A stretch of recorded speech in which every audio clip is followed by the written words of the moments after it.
రెండోది మీరు చూస్తే దేశంలో ఫస్ట్ టైం ఎక్కడా తయారు లేనంతగా number 1 district for steel production Visakhapatnam steel plus Nakkapalli steel, మూడోది బాక్సైట్ కూడా ఏదైతే అల్యూమినియం ఇది కూడా, ఇవన్నీ కూడా మెటల్ ఇండస్ట్రీకి కూడా బ్రహ్మాండంగా వచ్చే పరిస్థితికి వస్తుంది. అదే మరిగా దిశ ఇక్కడ pouring growth by leveraging economic corridors and clusters మీద చూసినప్పుడు ఒక పక్కన కొత్తవి వస్తున్నాయి, కొప్పర్తి, కృష్ణపట్నం, ఓరవకల్, ఇంకో పక్కన నక్కపల్లి, ఇవన్నీ కూడా ఇది చేస్తున్నాం. ఒక పద్ధతి ప్రకారం పెట్టుకున్న దిశ ఇండస్ట్రియల్ నోట్స్ మీకు అందరికి కూడా ఐడియా ఉండాలి. ఎగ్జిస్టింగ్ 3 ఉన్నాయి, కొత్తగా 4 వస్తాయి. అదే సమయంలో ఇండస్ట్రియల్ క్లస్టర్స్ ఎగ్జిస్టింగ్ 20 ఉన్నాయి, ప్రపోజ్డ్ 30 వస్తాయి.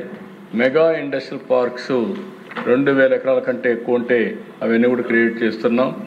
ఎగ్జిస్టింగ్ 14 ఉన్నాయి, ఇంకా 17 వస్తాయి.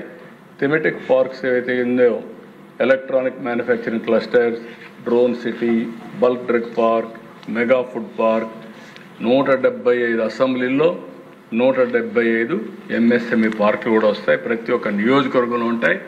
దాన్ని ఫిలప్ చేసే బాధ్యత 1 ఫ్యామిలీ 1 ఆంటర్ప్రెన్యూర్ ప్రమోట్ చేసే బాధ్యత మీదని చెప్పి కూడా మీకు తెలియజేస్తున్నా.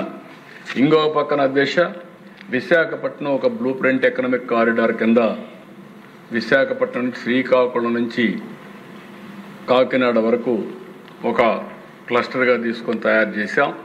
అమరావతి క్లస్టర్గా ఒకటి తయారు చేస్తాం ఎకనామిక్ కారిడార్ కింద.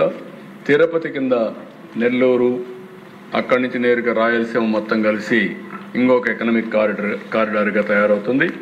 ఈ 3 కారిడార్లని హబ్బులుగా తయారు చేస్తాం. ఇప్పటికే మీరు చూస్తే Visakhapatnam Chennai industrial corridor, Bengaluru Hyderabad industrial corridor, Bengaluru Chennai industrial corridor, ఈ 3 వచ్చాయి దేశ.